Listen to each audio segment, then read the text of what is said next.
Recognize Mr. Hunt from the great state of Texas for 5 minutes.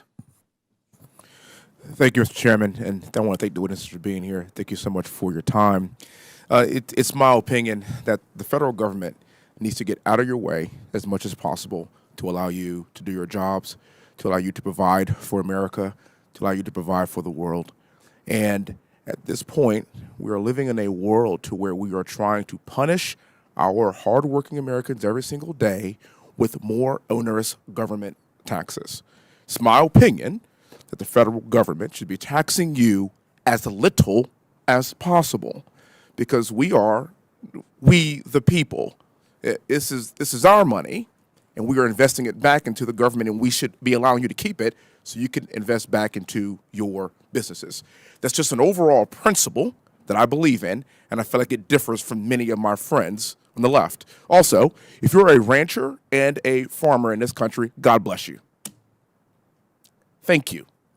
Thank you for providing for this country. I cannot thank you enough. And so my first question is actually for my fellow Texan, Sir Mr. Boehning. If Congress fails to act and lets the provisions of the 2017 Tax Cuts and Jobs Act expire, what will be at stake for Texas farmers and ranchers, sir? Thank you for that question, Congressman Hunt. I guess, quite simply, more and more of them will be at risk of going out of business.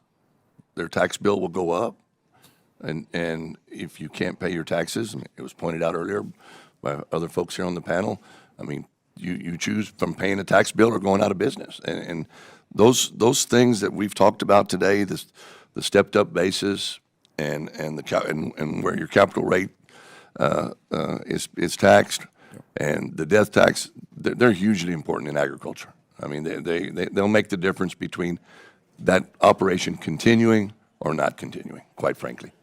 And so you talk about this death tax, and oftentimes here, last year I heard a company or an industry, they had record profits, and the first thing I think to myself is, hot damn, that's really good. Yeah. That's called capitalism, and oftentimes these record profits make up for losses in previous years. And so I think that's kind of what you're getting at, if I'm not mistaken, right, sir? Yes, sir. Yes, sir.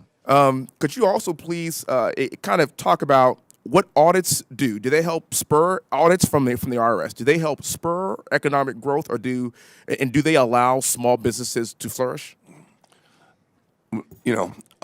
I guess we all will agree that audits are necessary at times. Of course. And we're not going to, but no, they take away resources and time that the owners of the business would be spending on their business.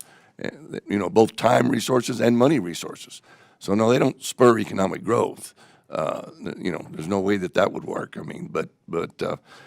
Again, they're not something that we look forward to. We know they're a necessary evil, but no, they do not spur economic growth.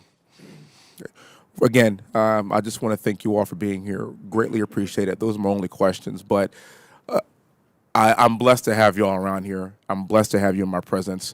I want to work, and we want to continue to work as much as we can for you. It's not the other way around. We work for you, not the other way around. It is my goal and our goal, at least on this side, to make sure that we allow you to keep as much in your own pockets so you could reinvest in your own lives, in your own families, and your own companies moving forward for the future. And with that, Mr. Chairman, I yield back. Thank you very much. Thank you. I now recognize Mr. Pappas from the great state of New Hampshire for 5 minutes. Thank you very much, Mr. Chairman. I appreciate the conversation here today. And Ms. Musin,